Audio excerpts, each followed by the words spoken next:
What is Malaria? By Lily Kalich and Brody Boda. Most cases of malaria are caused by one of the four species of Productista, Plasmodium. The female Anopheles mosquito is the disease vector of malaria. She is responsible for transmitting the disease when she passes the infective stages into an uninfected person. Malaria can also be transferred during blood transfusion and when unsterile needles are reused. Plasmodium passes across the placenta from the mother to the fetus. A disease vector is an organism which carries a pathogen from one person to another or from an animal to a human. This is table 10.3 in the book found on page number 242. The pathogens include Plasmodium falciparum, P. vivax, P. ovale, and P. mallory. The main method of transmission is by insect vector, specifically by the female Anopheles mosquito. The global distribution of malaria is throughout the tropics and subtropics, including 106 countries. The incubation period is from a week to a year. The site of action of the pathogen is in the liver, red blood cells, and the brain. The symptoms of malaria is a fever, anemia, nausea, muscle pain, shivering, sweating, and enlarged spleen. The method of diagnosis is a dipstick test for malaria antigens in blood microscopical examination of blood. The annual incidence worldwide in 2017 was 219 million cases of malaria in 90 countries, 92% of cases being in Africa. The annual mortality worldwide in 2017 was 435,000 deaths, 93% being in Africa. This is an image of the appearance of a malaria pathogen in action in an infected person. Female Anopheles mosquitoes feed on human blood in order to obtain the protein they need to develop their eggs. If the person they bite is infected with Plasmodium, they will take up some of the pathogen's gametes with the blood meal. Male and female gametes fuse into the mosquito's gut and develop into infective stages, which move into the mosquito's salivary glands. Then, when the mosquito feeds again, they inject an anticoagulant from her salivary glands that prevent the blood meal from clotting, so that it flows out of the host in their body. The infective stages pass from the mosquito's salivary glands into the human's blood, together with the anticoagulant in the saliva. The parasite enters the red blood cells where they then multiply. Figure 10.4 from the book shows the life cycle of Plasmodium. The diagram is meant to more specifically show how the parasite has two hosts. The sexual stage of the parasite occurs in mosquitoes, and the asexual stage occurs in humans. Plasmodium multiplies in the hosts, the human and the mosquito. This means at each stage there is a huge increase in the number of parasites. This increases the chances of infecting another mosquito or a human host. Transmission is more intense in the place where the mosquito's lifespan is longer. This is because the parasite has more time to complete its development. 90% of the world's malaria cases are found in Africa. This is because anopheles are found there.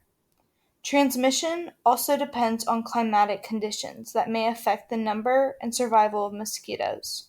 This includes rainfall patterns, humidity, and temperature. Rainy season is peak for malaria cases. Malaria outbreaks can also occur when people with low immunity move to areas with intense malaria transmission. For example, migration, war, and natural disasters. Immunity occurs when people are continually reinfected with different strands of malaria. The immunity lasts only as long as people are in contact with the disease. This explains why epidemics in places where malaria is not endemic can be very serious. The WHO recommends that all cases of suspected malaria are confirmed by using a test that shows the presence of Plasmodium before the treatment is started. These results can be available within 30 minutes.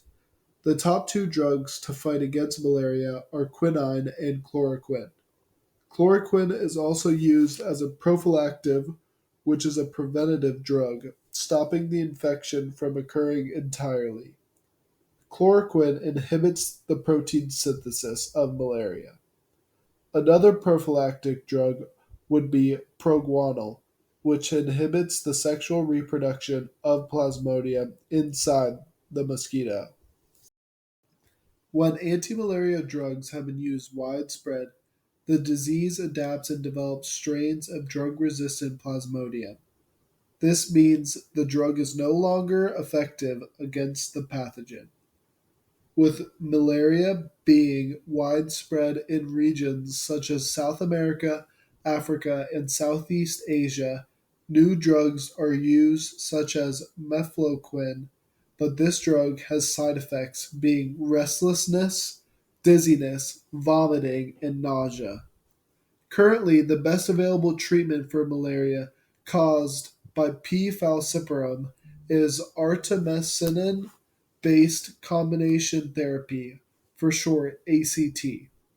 This drug is derived from the plant Artemisia annua and are used in combination with other drugs such as mefloquine to treat infections of P. falciparum. Currently, 40% of the world's population live in areas where there is risk of malaria. Three main ways to control malaria include reducing the number of mosquitoes, avoid being bitten by mosquitoes, and use prophylactic drugs to prevent Plasmodium infecting people. The most effective way to kill the insect vector is to break the transmission cycle. Two biological control measures that can be used include stocking ponds, irrigation and drainage ditches, and other permanent bodies of water with fish which feed on mosquitoes. Spraying a preparation containing the bacterium Bacillus thuringiensis, which kills mosquito larvae but is not toxic to other life forms. Other preventable methods include avoiding exposing skin to mosquitoes at their feeding times, specifically at dusk. Use mosquito nets and repellents. Use insecticides, which can be sprayed inside houses. These are effective from 3 to 6 months. Young children are at the highest risk of dying from malaria. Pregnant women and young children can be treated with drugs that prevent infections of Plasmodium. Advances in technology have shown hope for the death toll of malaria to one day be controlled so that they are very low. RTS SAS01, also known as Mosquirix, is an injectable vaccine that provides partial protection against malaria in young children. Three factors that may lead to improvements in the control of malaria: the use of modern techniques in gene sequencing and drug design, development of vaccines targeted against different stages of the parasite's life cycle, and a renewed international will to remove the burden of malaria from the poorest parts of the world, allied to generous donations from wealthy individuals and foundations. This diagram is a map where malaria is present today and where it has been present in the past. The purple areas, such as Southeast Asia and Sub Saharan Africa, are locations where malaria has been present in 2002. This area makes up 27% of the Earth's land. The dark red regions represent places where malaria was eliminated between 1994 and 2002. The lighter red areas represent places where malaria was eliminated between 1975 and 1994. As the colors get lighter, the regions in which malaria was eliminated go further into the past. The gray areas represent regions that have been historically free of malaria. Figure 10.8 from the book shows malaria in Zanzibar hospitals. Zanzibar is located in the Republic of Tanzania in Southeast Africa. The x-axis of the graph represents the time in years.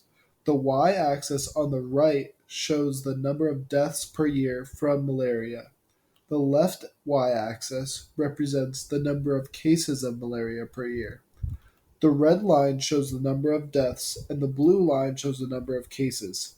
As you can see, the number of cases of malaria and the number of deaths has steadily declined from 1999 to the present. This is because of new developments of vaccines, medicines, and sanitation.